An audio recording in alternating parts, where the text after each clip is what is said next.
I went to New York. Of course I went to New York. They were doing my play on Theater Row. On Broadway. It was, isn't it? It's considered off-Broadway. Off-Broadway, right. But it's on the street. It's on 42nd Street. 42nd Street. I'm not going to tap dance for and you. It's okay. And it was very exciting. The whole festival feel is very exciting. And was it fun meeting the other writers? It was very fun meeting the other writers. And unfortunately they had a meet and greet the day before the festival kicked off that I wasn't able to attend. But my director and one of the cast members went to sort of represent my control, and so that was good. And it was difficult to be 3,000 miles away and put the creative team together over in New York. Oh, absolutely. Constant communication, constant emailing, texting, that kind of thing. And then I don't know, New York City in July. Wow. You're in town. It was, yes. The musical. That's exactly right. Yeah. The whole town stinks. It does, and you're soaking wet because it's just so humid. Weather aside, I used to live there, so I got to see a lot of friends and who supported me for the festival, and that's great. It will never cease to amaze me that I am just as nervous having a play performed that I wrote as much as when I used to act and I would perform. I think I might be more nervous. You feel more naked. Well, you have no control. You're an actor, you know your lines, you can handle yourself, you go on stage, you know what you have to do. You turn your work over to somebody else as a playwright and you have no control. You're done. Yeah. And you're naked. And you're naked. Yeah. Yeah. And I wanted to bring up the world premiere of Triangle Logic, which was University of Central Florida. Right, down with you where your friend works at the, Yes, Earl Weaver, who so great. He brought Triangle Logic to UCF. And you developed that in the, not to continue to mention my workshop, the Original Playwright Workshop. Yes, and I remember this very, very clearly, that I had already started working on it prior to starting your workshop, but I hadn't finished it. The second act was not done at all. Yes, and you were trying to find an ending. You hadn't, grappled. And someone named Lisa Soland gave me such a great piece of advice, because you said, the ending is out there. I was struggling for so long with it, and you said, the end. I think you sent me an email, and you said, how's it coming? How are you doing? And I said, I can't find an end. And you said, it's out there. Let it find you. You don't even remember saying that, because I reminded you of that, and you said, I said that? Wow, that's pretty good advice. Hey, if it worked. Well, it did work, because I was trying too hard. And like Fat Girls, I said I wrote it from my heart, and it never seemed contrived to me. Triangle Logic, I wanted to wrap it up in a nice, neat little package, and I was trying too hard. So every time I would write a new ending, it just didn't fit. It didn't fit. And then I walked away from it for probably about a month. It was the final scene. The second act was almost complete. And instead of being so anxious to finish it badly, I walked away. And it came to me. Wow. I think it came to me when I was driving. One of those activities that you do that, driving. Where your mind can wander without. Exactly. Yeah. And don't tell CHB my mind wanders when I'm driving. Taking a shower, I get a lot of good thoughts in the shower. Right.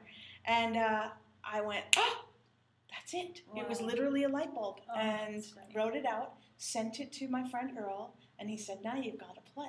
Now, how long from that moment till you finished it was it then world premiered at his theater? Almost a year. A year later? Yeah, a year later. That's not bad. No, it's pretty, he was able to fast track it. Yeah, and you're well connected. You had that. Of course, he had agreed he wanted to do it prior to you finishing it. Right. Yeah. And it was, what he did, sneaky, he gave the script, once it was finished, he gave the script to 3 grad students who were desperately looking for a thesis for their dissertation. And he said, and he cast it in his head, and he said, my friend's a playwright, and let me give you this play, see what you think. Well, they loved it so much that it became 2 out of the 3 actors made it their thesis for grad school. Great. It's 1 female, 2 males, and the female, Brooke Haney, she contacted me. I was going out there in December of '09, last July, a year ago.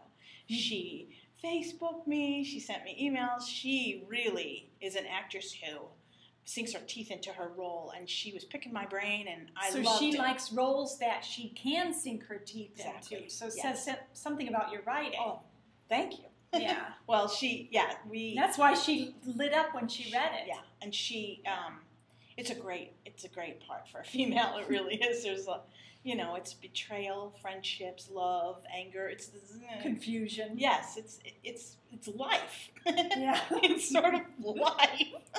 It's the human condition. Again, yeah. What happens with jealousy between friends and falling in love and falling in like and falling in lust, and it's all those things that we go through. Yeah. So when I got there, this was funny. When I got there, and I was standing in Earl's office, and I felt very comfortable with my relationship with Brooke. We'd been communicating for 4 or 5 months, and she's standing in the doorway to Earl's office like this. And I said, "Hi." This is the first time we were meeting. And she said, "You're here." She was starstruck. A little, which is so strange because I think I'm the least intimidating person I know. Yes. And we gave each other a big hug, and it was great. Wonderful experience from start to finish. What made it wonderful? I mean, what are the elements to a production that make it wonderful for the playwright's participation? I like the collaborative process. It's taking, as I develop as a writer, I realize, and I think every writer must go through this, but I'm not putting words in anyone else's mouth. My process was, when I first started writing, I thought everything I wrote was gold. Oh, and I was so in love with my own words, and I was so long-winded. I'm still long-winded. I have to work on that to edit myself, but I'm getting so much better at that. Great. There's nothing like, you hear the way you want it to sound in your head. Yeah. And then an actor takes over and a director comes on board, and maybe their interpretation is not what you heard in your head. Maybe it's better. And that is what happened with Triangle Logic. Oh. I got to rehearsal the week before the show opened, and Brooke was saying lines that Brooke and Trent and Mason, the three of them, were saying lines like I had heard in my head, but there were certain twists and turns, just the magic of seeing it come alive. If your work is in the hands of good actors, and they were very good actors, not afraid to take risks, it was extraordinary. And I wasn't so in love with my words that I thought, no, you're changing it. I want you to do it my way. Right. And you can't be that way as a playwright. You really need to let it go. Yes. And I think with this particular piece, it worked to my advantage. I really trusted the director. He's a very dear friend of mine. He knows me very well.